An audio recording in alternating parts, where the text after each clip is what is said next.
keep your eyes on your own paper. It's nobody else's business but your own, what journey you're on. So don't compare yourself to anyone else.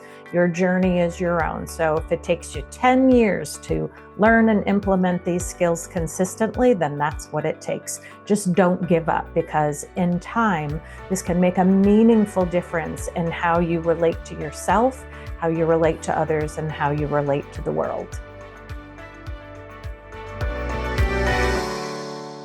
Hi, everyone. Do you struggle to manage your emotions when you get very, very anxious or really angry?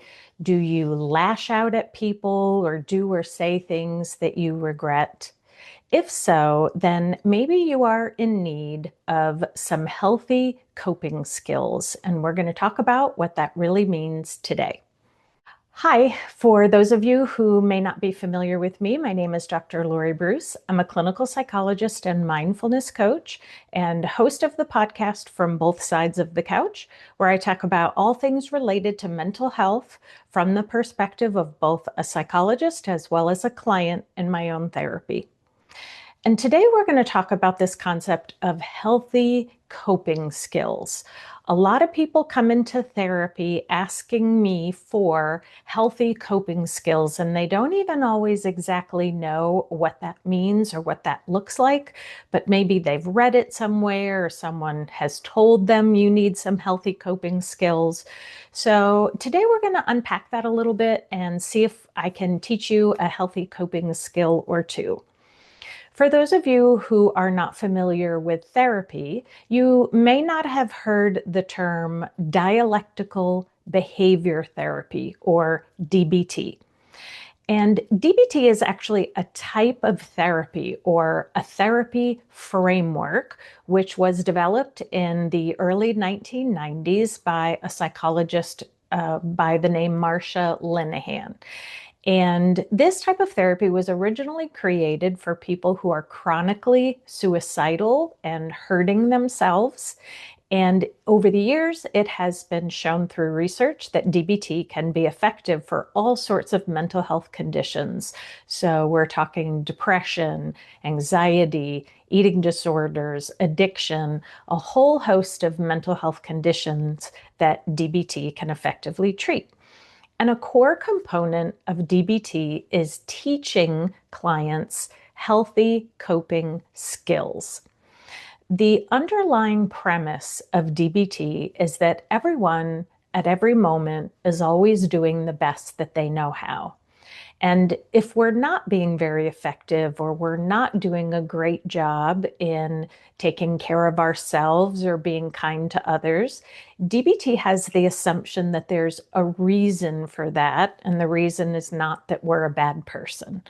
A huge reason for why we are not always acting skillfully or in a healthy manner is because we don't know how. And think about it. If you grew up in a family where, say, you had a parent who, when they got extremely angry, they lashed out verbally and physically, or they drank in order to cope with their emotions, how would you possibly have ever learned more effective or healthy ways of coping with your emotions? There's no way you could have learned that. So DBT assumes we're always doing the best that we can. And if we're not being very skillful, a core component why that might be so is because we just don't know how. So in DBT, we teach folks how to be more skillful. If you're in DBT, you're meeting with an individual therapist who is trained in DBT, and you're also probably attending a DBT skills training class. Now, this is not group therapy in the typical way that we think about it. A DBT group skills training class is really that. It's very much like a regular college class where you're learning a new skill every week. You have homework where you're practicing that skill during the week.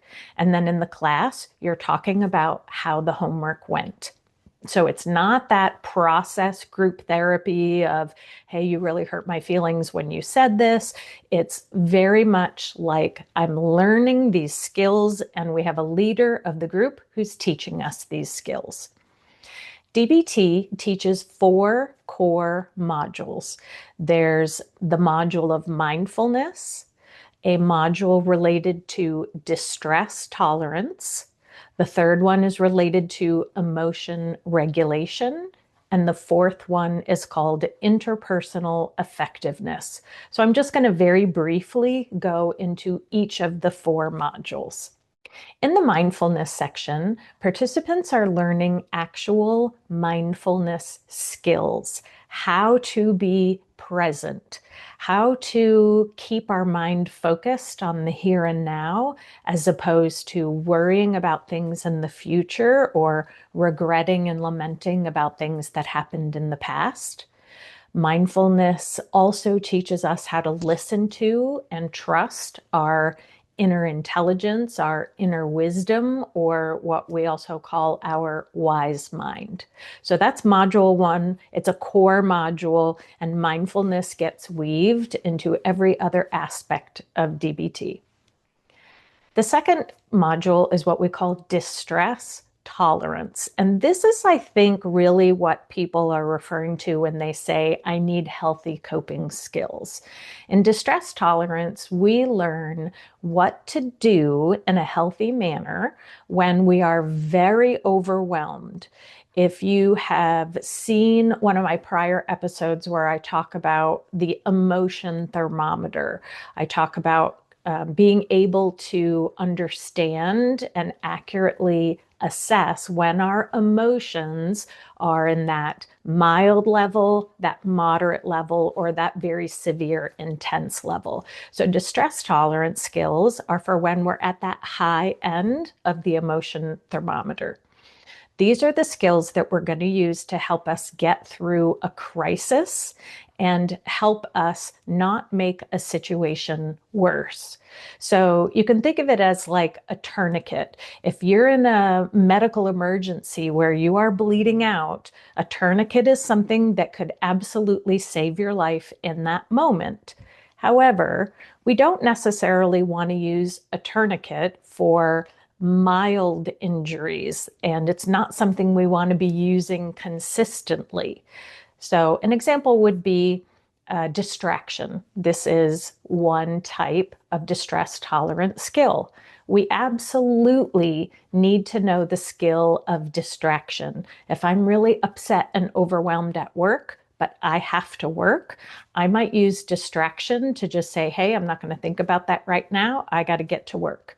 But I can't lean on distraction as my everyday coping skill for every single emotion that comes up, because then I would never solve a problem. So distress tolerant skills when we're in that really high, intense emotional state, and it helps us just get through the moment and not make the moment worse. The third module is what we call emotion regulation. Now, these are the skills when we're in that more mild to moderate thermometer range. These are going to be the skills we need to help identify, what am I feeling right now?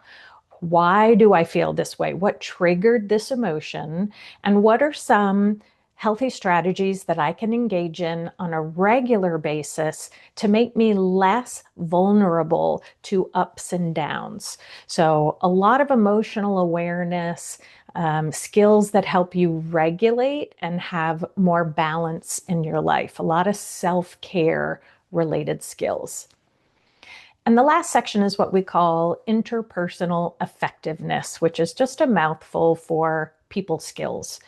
When we struggle with anxiety, depression, and a variety of other mental health conditions, oftentimes this affects our relationships with other people. So interpersonal effectiveness teaches us the skills about how to be assertive, how to ask for what we want, how to say no and set boundaries. It's skills related to nurturing a relationship, paying attention to our self-respect. What is my relationship with myself? And it also has skills related to building up our social support network and limiting toxic or unhealthy relationships. So those are all the skills related to interpersonal effectiveness. So as you can see, that's a lot of skills. When somebody is considering a DBT program, it is not uncommon for that program to be at least 6 months in length while you're going and attending your skills training group every week. And what I like to tell patients is really truly expect that you're going to be in DBT for a year. The first round of skills for 6 months is you learning the skills, and the second month would be a repeat. You're learning the same skills again, but now since it's not the first time that you've heard these skills, now we're starting to also get better at being able to apply these skills.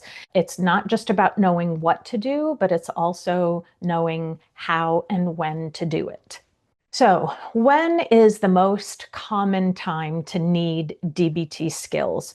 For my clients, usually the best time to use DBT skills is when we are feeling emotionally vulnerable and reactive. So maybe when we get really, really angry, we lash out at other people or we lash out at ourselves.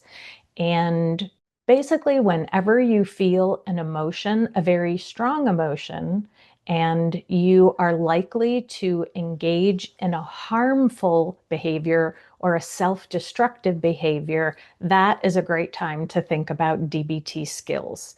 So I have clients that have all sorts of unhealthy ways of coping, which could be just drinking wine or drinking alcohol, using cannabis or using other types of drugs. It might be shopping, excessive shopping, or overeating, binge eating. For some of my clients, it might be losing their temper, yelling at their kids or their spouse, and then feeling a lot of guilt and shame afterwards. The best example I can think of is the song Before He Cheats by Carrie Underwood. So, if Carrie Underwood had been in DBT and had learned some healthy coping skills when she discovered that her boyfriend or husband or whoever it was cheating on her, she wouldn't have dug her, what does she say, carved her name into the side of his pretty little souped up four-wheel drive. Carrie would have instead paused, taken a breath, and said, let me see what kind of healthy coping skill I can use instead of destroying this guy's truck. Because ultimately, in the end, it really only hurts her. Yes, the truck obviously is very important to this guy. He's the asshole. He's the one who cheated on her. But in the end, she's the one who ends up going to jail for destruction of property. So DBT skills are very important for giving us the opportunity to pause and say, I need to deal with these very intense emotions in a more effective way. And I think it's also really important to recognize that learning healthy coping skills is a process. It's not something you just learn one time and now, boom, now I know how to deal with every obstacle that comes up in my life. I've been learning and practicing DBT for 25 years, but that doesn't mean that I never lose my temper or I'm always mindful or I'm always being interpersonally effective. That isn't really how it works. I wish it were that. I wish it was that's how it worked, but that isn't how it works. Learning DBT skills is a process that takes time. And how I like to describe this to my clients is there are different phases or stages that we go through when we're learning these skills. So the first stage is really characterized by a lack of awareness. We are not aware that we need healthier coping skills, and so we're engaging in self-destructive behaviors. The example would be, say, I'm really, really anxious about an upcoming speech that I have to give. And I immediately, as soon as I think about giving this speech, I just go to the fridge and I start overeating or eating foods that make me feel calm and relaxed in the moment. but unfortunately might leave me feeling sluggish or uncomfortable afterwards. It helps in the moment, but in the long run, it actually makes me feel worse, and it certainly does nothing to help me prepare for my speech. So that's really phase one, is the lack of awareness that I even need it, and the lack of awareness about what else to do. Stage two is when we start to recognize, all right, I probably need to manage my emotions more effectively, but I don't even know yet what to do. So in stage two, we're increasing that awareness that, yeah, I'm not really handling my emotions very effectively. So in this example, I have this speech. I'm very anxious. I know that eating is not going to manage or solve the problem for me. So I have the awareness I need to do something, but I don't know what else to do. So I end up overeating. Stage three is when we have the awareness that we need healthy coping skills, and we've just started to learn some alternative skills. So in stage three, for example, again, say that I'm feeling very, very anxious about this upcoming speech. I have the awareness that I have the urge to overeat, but that's not going to solve the problem. So I remember, oh, I've been in this DBT group. I'm learning some skills. Let me give it a shot and see if it works. And I'm pretty consistent in trying the DBT skills, but what we find during stage three is that sometimes they don't really work, or sometimes I do them only part way. Sometimes I do it and it actually is helpful, and I say, hey, wow, good for me. I did a skill, I didn't overeat, and now I'm able to prepare for my speech. But sometimes it just doesn't go that well. Sometimes I try this, it didn't work. I try that, it doesn't work. And then eventually I just say, well, none of this is working. I'm just going to go eat. And so that stage three is the kid who's just learning to walk. They take a few steps and then they fall down. Think of it that way as you're growing in this process. The growth is, hey, I know I needed them, so that's progress. I practiced a few skills, which I've never done before. Maybe it didn't help, but at least that's progress. Stage four is when we know we need the skills, we practice the skills consistently, and most of the time the skills are effective. So in that stage four, we are consistently using our DBT skills, and we're rarely turning to unhealthy coping skills. Not never. Again, like I said, I'm in stage four. I have the awareness of when I need to use a skill, and most of the time I use a healthy coping skill. But that doesn't mean all the time, because nobody is perfect, and we have no expectations that anybody should be perfect. So stage four, we are knowing we need the skill, we're using the skill, and most of the time it's effective. And that is our ultimate goal. And for some folks, it might take a year. Sometimes it might take many years to get to that stage four, where we are consistently practicing and utilizing these skills successfully. Now, there are a couple of reasons why I think it's important to understand that learning what the skills are and when and how to implement them, that this occurs in stages. Why is that important? Well, the first thing is, when we don't recognize that the learning occurs in stages, we are likely to get impatient. So if we are in, say, for example, stage three, and we are sometimes using them, sometimes not using them, we're kind of in that hit or miss stage, and sometimes it's really not helpful. It's easy for us to start thinking, why am I even doing this whole DBT thing in the first place? I've been doing this for 3 months, 6 months, 9 months, and I'm still not feeling better. We get into that all or nothing thinking, as if being in a DBT skills training class and only occasionally using the skills and having them be effective is not sufficient. So by recognizing, hey, look at the progress that you've made. You started out by not even realizing that you needed skills. You started learning that you actually need skills. you started learning a few skills, and now we're at that stage where you're slowly implementing them sometimes.